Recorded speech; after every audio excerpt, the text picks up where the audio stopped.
My name is Natasha. I have been ordained for just over a year. And prior to being ordained, I worked in education for about 25 years. Initially community education and looking at how you support young people, lots of play work and youth work, but eventually going into formal education, primary education.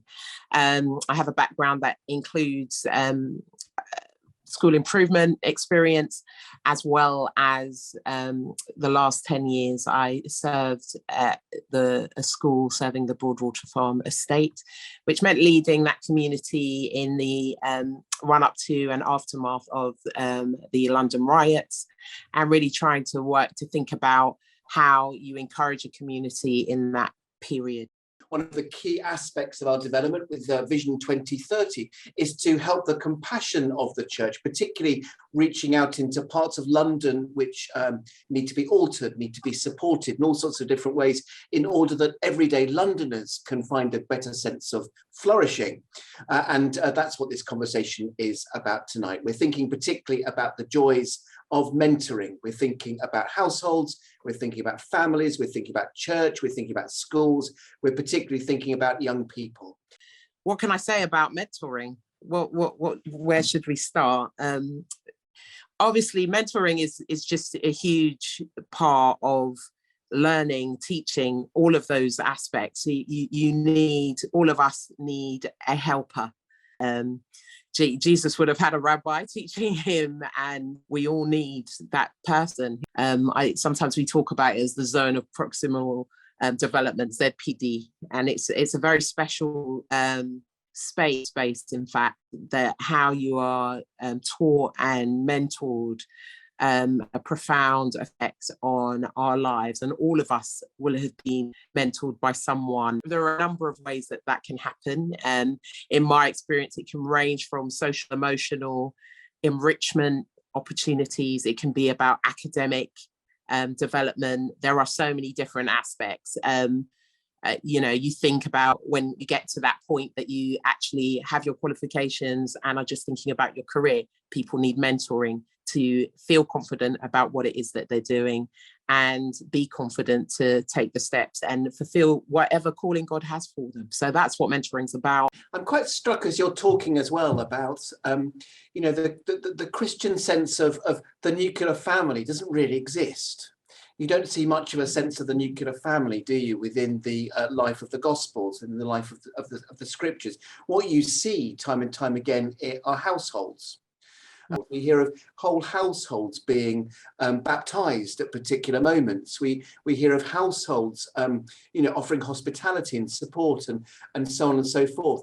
And I'm also struck by that extraordinary expression, of the fact that it takes a village to raise a child. So actually, looking to other cultures, looking to other parts of the world, which can speak to us very profoundly about the importance of household, the importance of wider family networks, wider societal networks.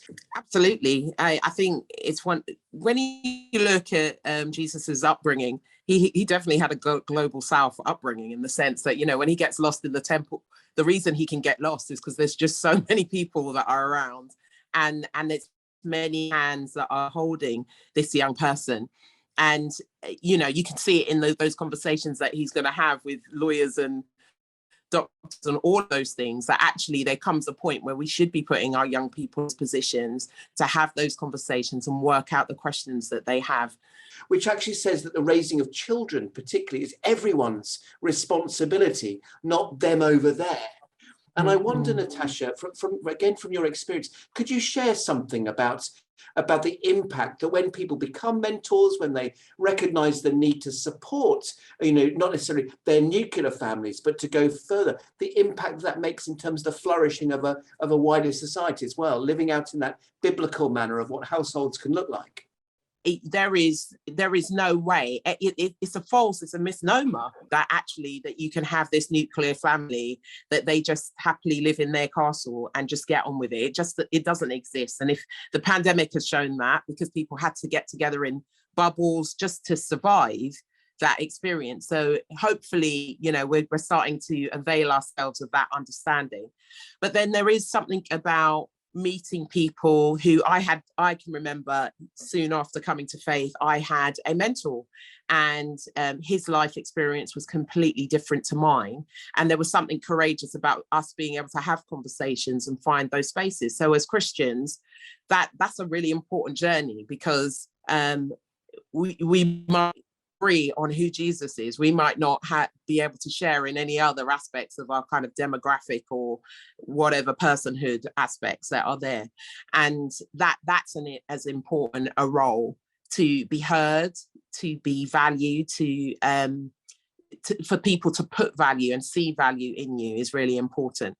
But we need that from the very earliest point. But the conversations that go on in a mentoring relationships about creating safe spaces so that young person knows that they are received, that they're supported, that there's a befriending aspect that is about broadening the wisdom that young person has.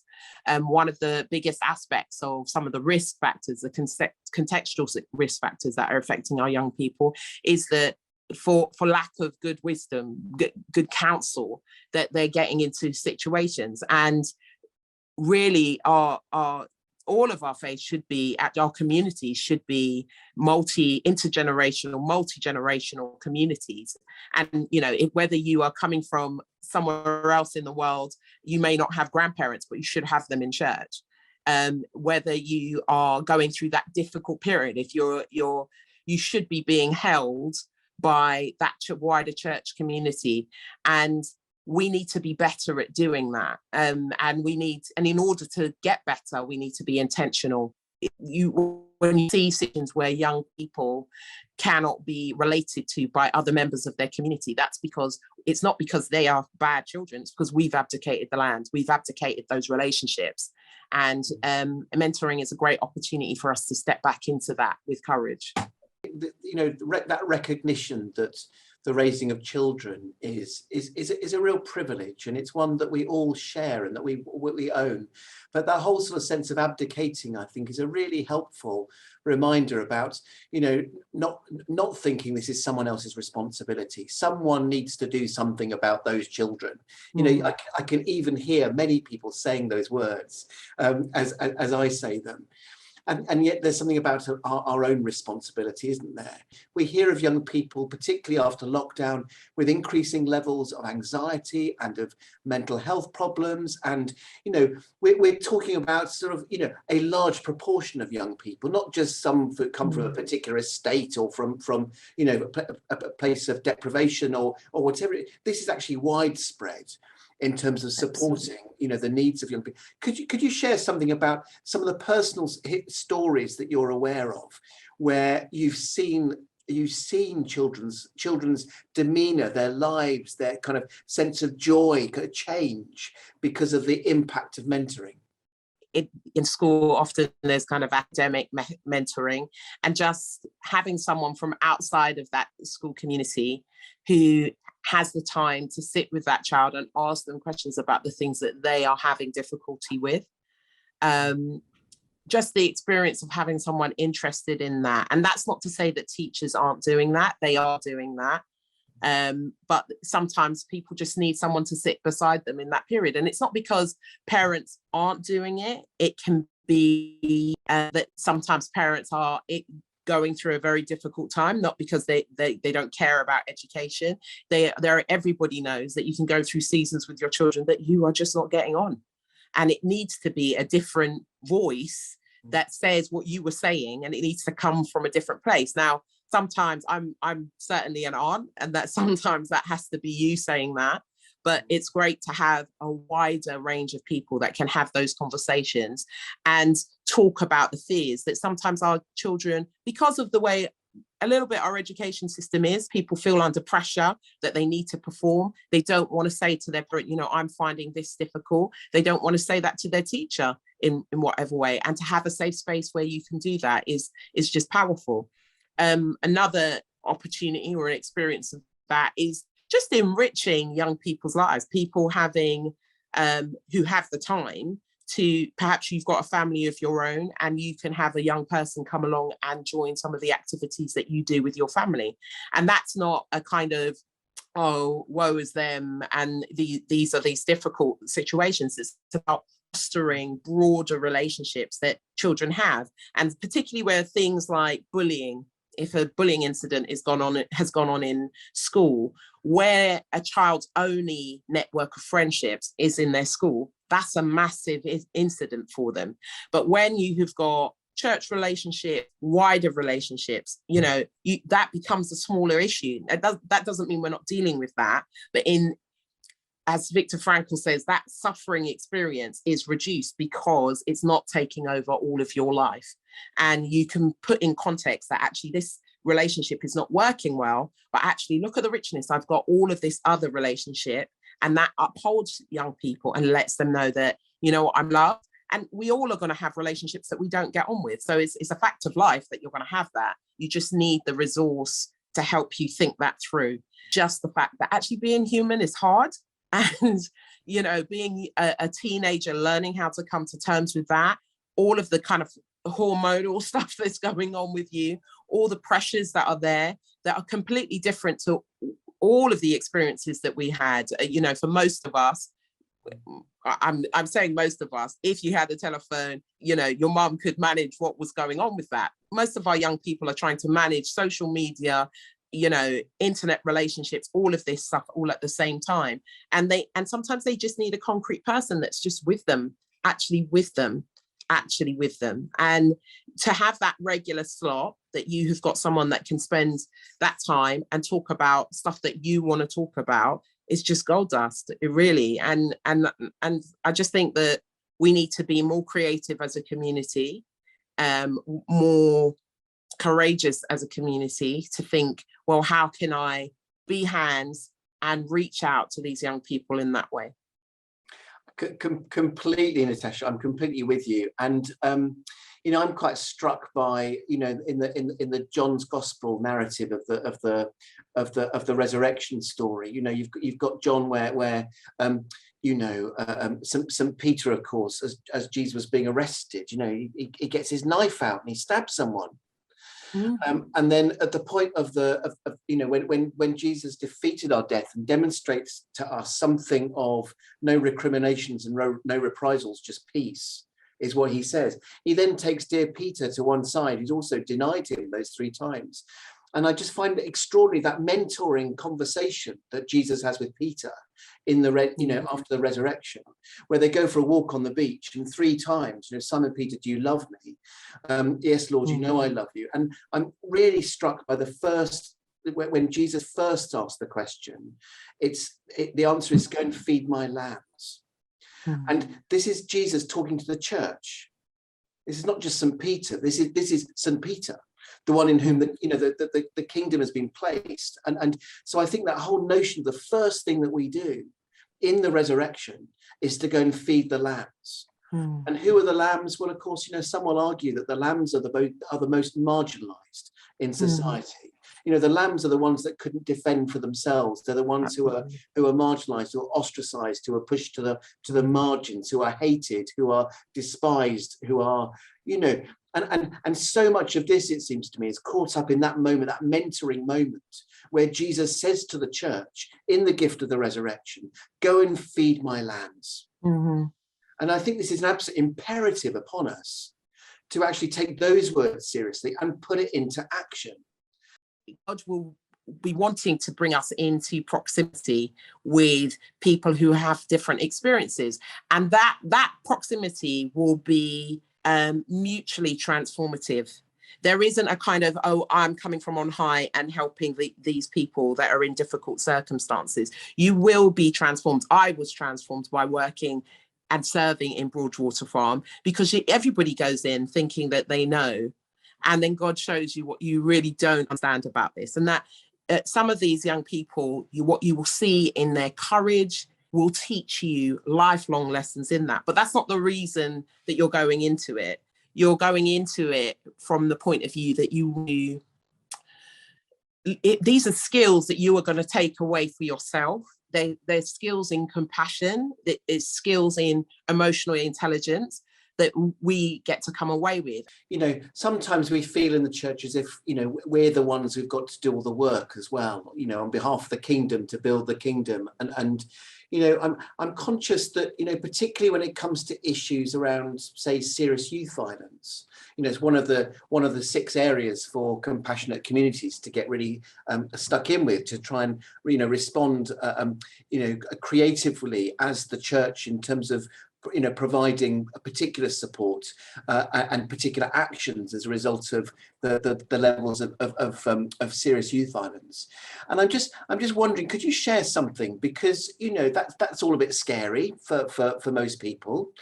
You know, it's a bit kind of makes me feel slightly uncomfortable. Could you share something just from your experience, Natasha, about, you know, the partnerships and the training and the support which is all there put in place? You know, so this is not something to be, you know, kind of frightened of, but actually, you know, here is a wonderful way of providing kind of further support. Could you just share something about kind of partnerships and the importance of all that for us? I think partnerships are really important because we're not the savior. There's one person that does that job, and it's about Christians understanding that boundary and getting that. We need to understand from a safeguarding point of view that we are not an extra social services. We are the church. There are charities that are working on this. We're not inventing something that has not been done before, whether that's XLP or a TLG, Transforming Lives for Good. There are different organizations that have been looking at this and thinking, well, what's the best way to come alongside the church to do that? And that's what we're looking to use, and that expertise to draw on, because you can then get training around that. You've got mentors that will be able to talk to you about how you mentor and lead that kind of process. So what we don't want is Christians out either on a limb or, you know, in some sort of kamikaze situation. You need to be supported well, because it will be a transformative process for you. And those children need to be supported well so that it's fully safe and is becoming to Christ the work that we're doing. So, Natasha, you've been telling us some fabulous things about the impact upon mentoring upon children themselves. And I wonder if you could share, because there may be some people who are watching this film thinking, well, actually, you know, I'd like to help. Young people, children scare me a little bit. You know, I'm feeling a little bit nervous about that. It's not my thing. It's not my cup of tea. Is there anything else that I can do? Tell me something, you know, what I could do, Natasha, in terms of this context, this situation. Well, you've also got the fact that children luckily just don't appear. Not even Jesus does. So in terms of, they have a family that is around them, and sometimes that family is going through, you know, that whole process of raising a child is contested, and so to put hands around that process, it would be a beautiful thing as well, in the sense that there are parents that are just going through the challenges of being a parent. And, you know, there's more people out there that could say more than I about what that is like. And to have someone to talk to just say, you know, I'm finding this bit tough, it's a kind of coaching of the parent, if that makes sense. And so we have one partner, say for families, that looks at that aspect, and they will pair individuals up to work with a family in that sense, and to relate with that family, and just part of that mental health, just that talking to that family, talking to that parent, because in the end, a child's mental health stems from what is going on for the family. So if the family is supported, if that network around them is strong, then that child's well-being flourishes. It's really that simple. So what you're saying, Natasha, and this sounds brilliant, what you're saying is that there are opportunities here that are being offered for training, for support, for mentors, that actually it's children and young people, opportunities for different ages for us to be involved in terms of the, you know, small children, primary school age children and secondary school age children, and also support for their families. Well, this feels like win-win to me. What about you? It certainly is, because if you're working with children who are in primary school, it's TLG that does that. They will be looking at placing you, connecting you to a school, because that's a safe way of doing that, befriending that child in within the network of that school, having that relationship. You're not out there on a limb on your own. Other situations will look at trying to get you to encourage you to support a family in their situation, and you can look at and make decisions about what would best suit you, what suits your time frame, what suits your kind of confidence. Maybe over time people are going to want to move as you develop in different skill sets and confidence around doing that. You might want to move around, and it's a huge gift and strength and skill to have, to be able to mentor. So as you said, it's a win-win. Who loses in this situation? Who? I've got this extraordinary vision. I will just share with you my vision. Is that all right? In the sense that, you know, I also, you know, I'm involved in a charity which oversees all the church-based night shelters, Housing Justice. We work very closely with Housing Justice in the Diocese of London. And over the last 20 years, there has been the most phenomenal transformation of work amongst the homeless population, those experiencing homelessness, in the fact that churches have united, they've got themselves together, they work in partnership, certainly before COVID, to create church-based night shelter projects. And we've gone from very little in 20 years to every single London borough having a night shelter, church and community night shelter project, which has brought in something to the tune of 5,000 volunteers. Wow. All organised, and it's a movement of the spirit around work amongst the homeless, those experiencing homelessness. And my vision is, what happens if we do that around serious youth violence, where we're able to encourage and support in the same way we do with volunteers for the night shelters, who do a little amount every so often, not taking over their lives, but they're doing a little amount every so often, with a focus upon providing support. But as you quite rightly said already, Natasha, you know, the benefits you get back in response are huge as well. And I you know, what I'm praying into very deeply is, what if that movement is applied to serious youth violence, where working in partnership, there's training, you're right, safeguarding needs to be at the core of what we're doing, you know, providing that supportive nature for those who are offering mentors as well as those being mentored.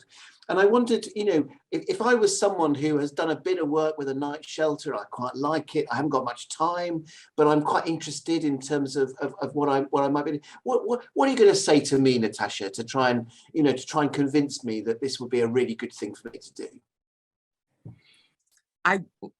My as always, my convincing is that I'm so grateful that God stepped in for us. Where would we be if he hadn't chosen to do that? And there is something of that gift that we are here as the church to give away, that actually, yeah, it is a scary topic. It's a sad topic. If we don't stand in, we leave mothers and fathers to deal with that issue alone, just like Mary. And that is just not our story. That can't be our story, because that's not a story that has been a story of grace that's helped us get to where we are. All of us had mentors. All of us have had people who loved us and have held us, even when we were doing extremely dumb stuff. And all we're saying is that doesn't everybody deserve that grace? Isn't that an opportunity that we'd want, that we're grateful that we received, and would you not want to give that away? We can say that it's a difficult issue. In the end, it's part of the brokenness of this world. That it's not that serious youth violence is new. You know, there are more than enough people who can say that. And certainly we want to be part of that group of people that are saying, you know what, there is a way home. There is someone who loves you. You are precious, and that you were chosen and seen before the foundation of the earth, and that your life is worth something. And it's an absolute travesty that we have had 40 years of this pandemic of our young lives being lost in this way. And while we want to, as a church, as a wider community, look away, and there are things that we can do that we are already doing as church, that if we're well trained about it, it gives us eyes to see. We've got systems and processes that mean that we can report that in the right and safe way. And it's about thinking about that, you know, if it was your grandchild, would you want that to be done? And it strikes me that one of the biggest, as you say, 40-year pandemic that we have been living with, particularly around issues to do with serious youth violence, you know, that's a long time. And I think you're right. There is something, learning from our night shelters, learning from our experience, working in partnership with TLG and XLP and others, that this is a wonderful God-given moment where where God is asking of us to step up and step out in ways that we've been doing over COVID, in new ways that we've been doing over COVID, to build on that. Particularly in terms of our response to serious youth violence, and actually, you know, more generally, our response to loving our young people and helping our young people to grow into a place of flourishing. So I'm completely with you. I think this is right at the heart of the mission of the life of the church. And you know, I hope that anyone who's watching this film will be someone who can hear something of God's call upon their lives to help them to step up and step out in terms of work. And to be really clear, we'll help them do it. You know, that's the joys of compassionate communities. We are here and we will support, we will enable this to take place. We will journey with you and help with that whole sort of sense of mentoring as we reach out into the heart of the communities that we have been called to be co-creators of, to serve alongside, to serve with, not do to, but to journey with, you know, the young people around, and not ostracize and push them away. We need to do something, and you know, we don't need more Marys holding their sons and watching them die. And for every time that happens, the damage that is done to our communities, is that scarring is there. So we want to be part of that healing and God's peace in these situations. And it's a real privilege to be part of that. You know, it will transform you. It will show you things, but you're not at the most violent end of it. You are stepping into a situation where you're trying to interrupt that before we get to that point. And, you know, we've all had an interruption in our lives, and it's the grace of our lives that we've had that. Why not give that away?